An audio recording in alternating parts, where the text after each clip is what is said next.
we're expending dozens of missiles a day. Do people understand what I'm saying? I'm saying that we have an expenditure rate when compared to the replacement rate, which is totally skewed against replenishment of stockpiles, that we are going to rapidly run out of ammunition and we're going to have no capacity to replace those munitions. And so we'll have empty periods. There's nothing the general can say that can change this outcome.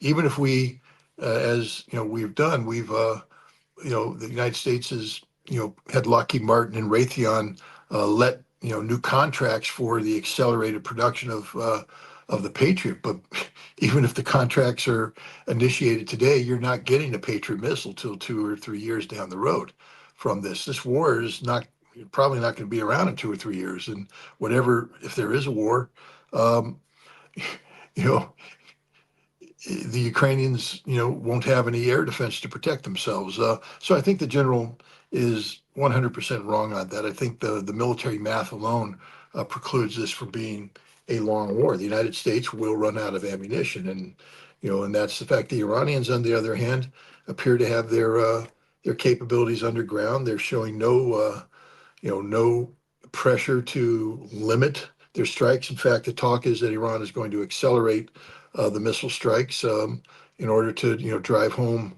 um, the psychologically the inevitability of an American defeat.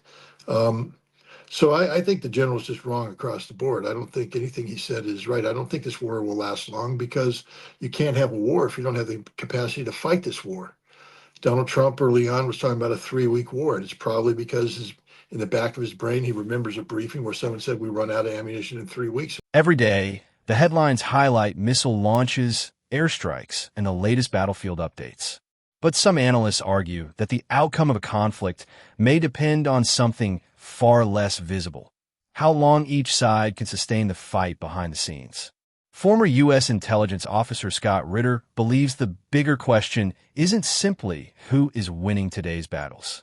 Instead, he argues that military logistics, weapons production, energy infrastructure, and long-term readiness could become the deciding factors if the conflict continues. In this interview, he explains why he thinks these underlying challenges deserve just as much attention as the events unfolding on a battlefield. Let's take a closer look at his perspective. Well, I mean, I think you have to learn to read between the lines here.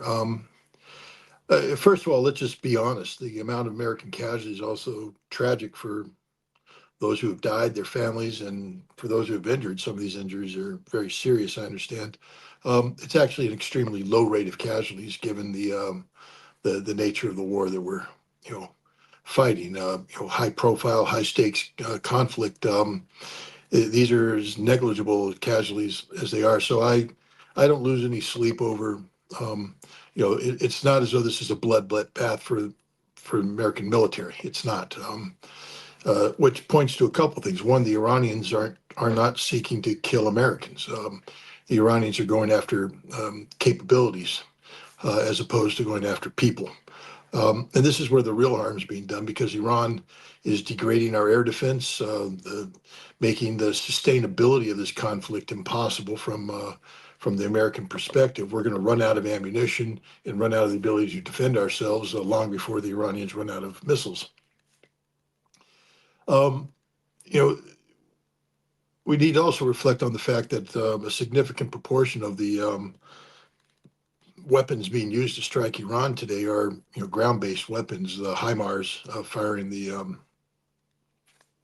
standard HIMARS rocket, or firing the ATACMS missile. I think there's some indication that might be firing an advanced long-range missile as well from this system. But this just underscores the reality that American strike power has to be augmented by ground-launched.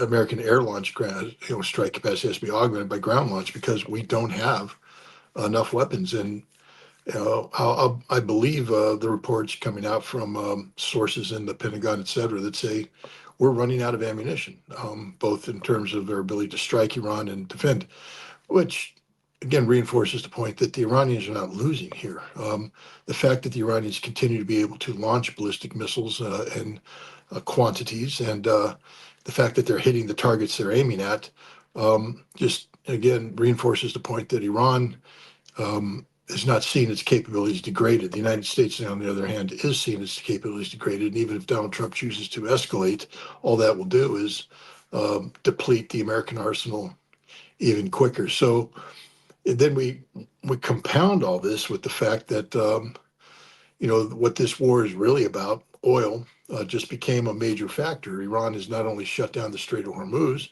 but now the Houthi in Yemen have blockaded Saudi Arabia, in effect, closing the Bab el-Mandeb Strait. Um, and Saudi Arabia had deflected 70% of its oil production away from the Strait of Hormuz to the port of Yanbu and through the Bab el-Mandeb Strait. Now Saudi Arabia is 100% locked off. They might be able to redivert some tankers through to the Suez Canal, but that makes the the sustainability of that routing questionable because it's just too expensive. So we are seeing major developments in this war, and the one thing that's clear is that Iran is not losing and the United States is not winning.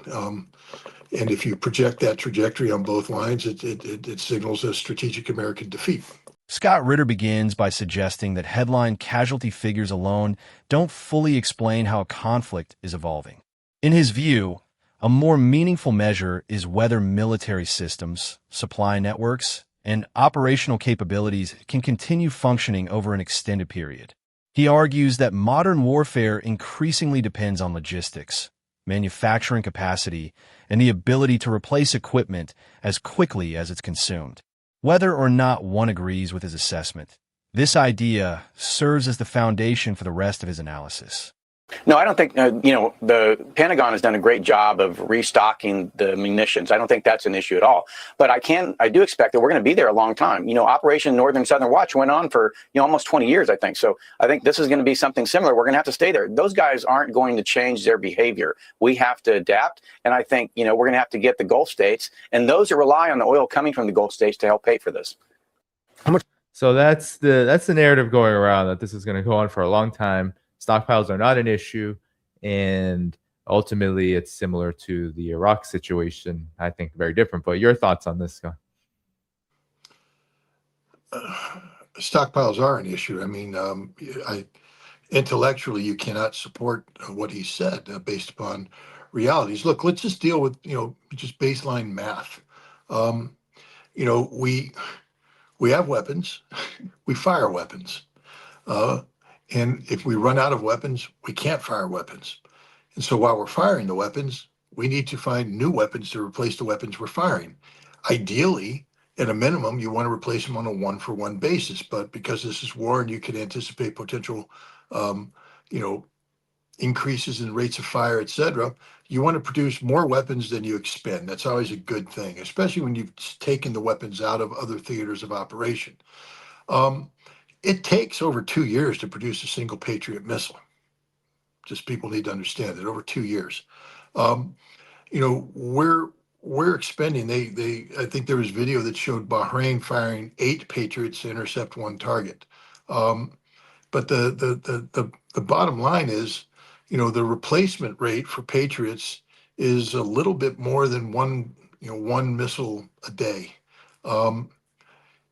We're expending dozens of missiles a day. Do people understand what I'm saying? I'm saying that we have an expenditure rate when compared to the replacement rate, which is totally skewed against replenishment of stockpiles, that we are going to rapidly run out of ammunition and we're going to have no capacity to replace those munitions. And so we'll have empty there's nothing the general can say that can change this outcome. Even if we, as we've done, the United States has had Lockheed Martin and Raytheon let new contracts for the accelerated production of the Patriot. But even if the contracts are initiated today, you're not getting a Patriot missile till 2 or 3 years down the road from this. This war is probably not going to be around in 2 or 3 years. And if there is a war, the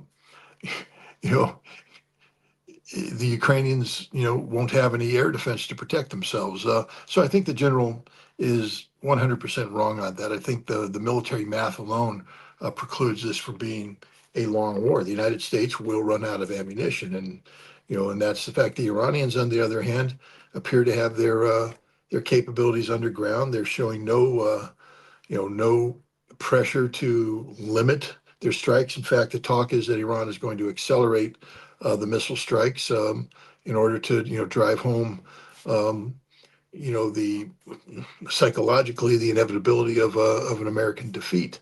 Um, so I think the general is just wrong across the board. I don't think anything he said is right. I don't think this war will last long because you can't have a war if you don't have the capacity to fight this war. Donald Trump early on was talking about a 3-week war, and it's probably because in the back of his brain he remembers a briefing where someone said we run out of ammunition in 3 weeks and we need to accomplish everything during this time, or you know we're going to fail. And so you know this is what we're looking at. 3 weeks. The Iranians aren't going to run out of ammunition in 3 weeks, and we're not going to do fatal harm to Iran in 3 weeks. I think this is just going to further deplete, Americans' military prowess. All in cause of a war that we haven't been able to articulate why it is we're fighting. We're trying to make up this notion that it's to save America and the world from an Iranian nuclear bomb, but it's a nuclear bomb Iran wasn't producing, wasn't trying to produce, didn't want to produce. And the American side knows all this because they've seen the evidence. They're aware of the evidence, and so this is a case where the United States is manufacturing consent for a war against Iraq that we cannot win, and it's a war that will stop sooner rather than later because our strategic position will be so weakened, so fragile, so exposed that we will have no choice but to sue for peace. The discussion then shifts toward the question of endurance. Scott Ritter argues that the pace of modern warfare can outstrip the speed at which advanced weapons and defense systems are produced. His central point is that military strength isn't determined only by strategy or technology, but also by industrial output and supply capacity. He believes those logistical realities could significantly influence how any prolonged conflict develops. Here's Donald Trump's comments on how he feels about Yemen's blockade of Saudi Arabia. But we take care of things. If something like that happens, we take care of it. We've done that with the Houthis before, and we haven't heard from them in a while since we did what we did originally. It was about 45 days of very powerful action we took against the Houthis. And we've had no problem with the Houthis. They've had no problem with us for a long period of time, including during this conflict. I think that if there is something like that, we'll just have to take care of this. We'll have to take care of it, Trump says, Scott. But what do you find will be the impact or is already the impact of this blockade and as it goes on and on? Because while it does single out Saudi Arabia only, Saudi Arabia is a big part of the energy equation in the region, obviously.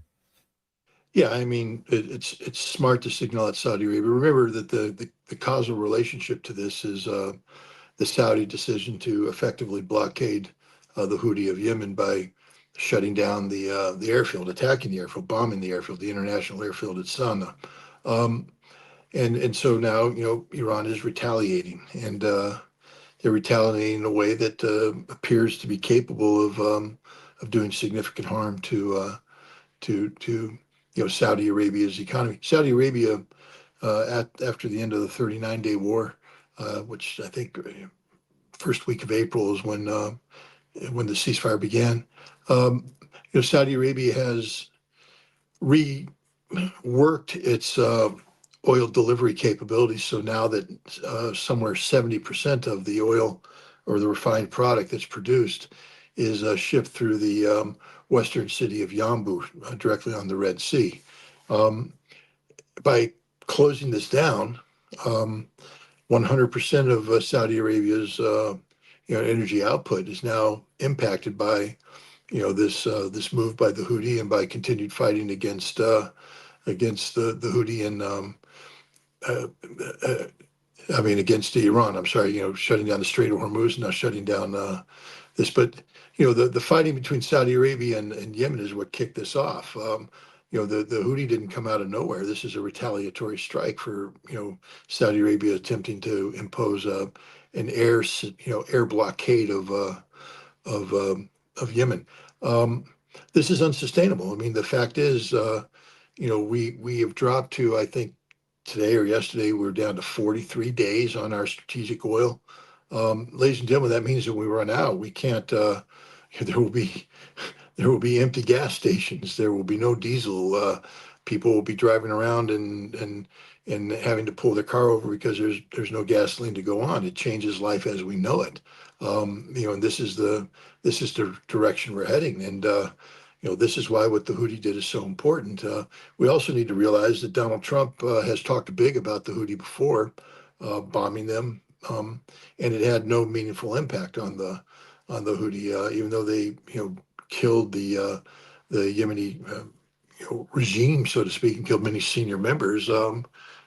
This only caused the Houthi to rally even more closely around their elected leadership. At this stage, the conversation expands beyond military operations and turns toward global economic implications. Scott Ritter discusses how disruptions involving shipping lanes, oil exports, and regional energy infrastructure could affect markets far beyond the immediate conflict zone. His broader argument is that geopolitical crises often extend into trade, energy security, and the global economy, making their impact relevant to governments, businesses, and investors around the world.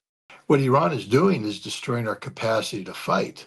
I mean, if we have personnel deployed in the Middle East, but they don't have the command and control, they don't have the communications, they don't have the actual weaponry to fight because Iran has destroyed them or destroyed their ability to marry up with this equipment. This is going to ultimately end in a strategic Iranian victory, and this victory could include territorial acquisition and bringing large swaths of territory under the control of Iran. So this is the direction we're heading. I think Donald Trump is being disingenuous. So his fact set that he put up there is meaningless. You can't compare, uh, the historic struggles of the constitutional republic called America, the Revolution, the Civil War, et cetera. You can't compare these struggles with what we're doing today. But you should focus on what is happening there. Remember, the United States is the one who initiated this conflict, which means we have clearly established political objectives that are not being fulfilled. The elimination of the Iranian regime, the collapse of the Iranian military's capability of sustaining this fight. These are goals and objectives set out by the United States, and we haven't accomplished them. This is the thing that we have to understand. We've already dropped a lot of bombs. The idea that we're going to be able to continue this conflict and achieve a new surprising outcome is absurd in the extreme. This is just Donald Trump. I can't sit here and say that he's deliberately misleading the American people, but if he truly believes what he wrote on that post, it underscores the fact that Donald Trump is extraordinarily far removed from reality. And that's a very dangerous place for American service members, for the American people in a time of war. And before we get to a bit on Russia and Ukraine, your last comment on this, Kuwait has been complaining about Iran now striking desalination plants, power plants, and has accused Iran of war crimes. Trump has said that Iran kills children like candy. And I'm wondering your reaction to this, especially regarding the targeting of desalination plants and desalination plants and power plants now by Iran. What do you make of this and this accusation of Iran committing war crimes? Well, I think we need to point out that Iran has didn't initiate this fight, that it was American missiles operating from Kuwait and Bahrain, which struck Iranian desalination plants and Iranian power generation plants, putting thousands of people, their ability to sustain life at risk. And so what Iran is doing is a retaliation. And it's one that, makes sense. By striking Kuwait's desalination plants, you eliminate Kuwait's ability to provide drinking water or water of any sort to its people. You can't sustain modern industrial life and high quality of life without water. So there's there's that. Then power generation. It's the summertime. It's very hot. Um, to be livable in the desert, you either need to be in a tent, not moving during the daytime, or a traditional Bedouin style, or you need to be in a building that has air conditioning, and considerable, electric draw. Uh, Kuwait has the power generation capacity to make life comfortable in Kuwait. But what Iran is doing is destroying this power generation capacity so that Kuwait can't provide energy to light up apartment rooms, to air condition, to do cold storage for food and all this stuff. Um, Basically, Iran is killing Kuwait, and it's something I've said all along that is the ultimate Iranian weapon. Um, and I think what they're doing now is sending a clear signal that Kuwait as a nation state is literally on the verge of dying, um, unable to drink, unable to feed its population. You're going to see the mass migration of the citizens of Kuwait.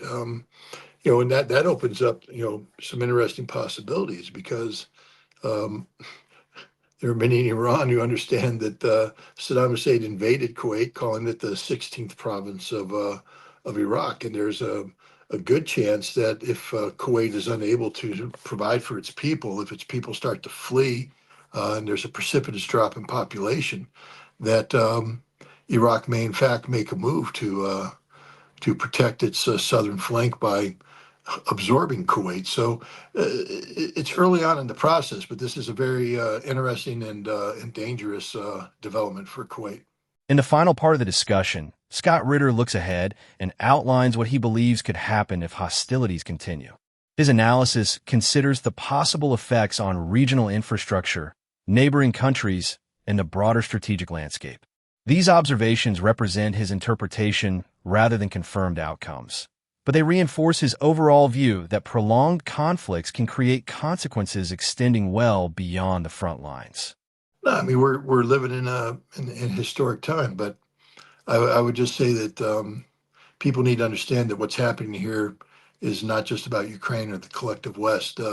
We're looking at a world in transition away from American domination, American hegemony to a multipolar world, and Ukraine is one of the critical battlefields in this transition. But while the Ukraine conflict might be resolved, the struggle between the American hegemon and the forces of the multipolarity are going to continue to clash, and so there's analysts that are saying this war will go on and on and on.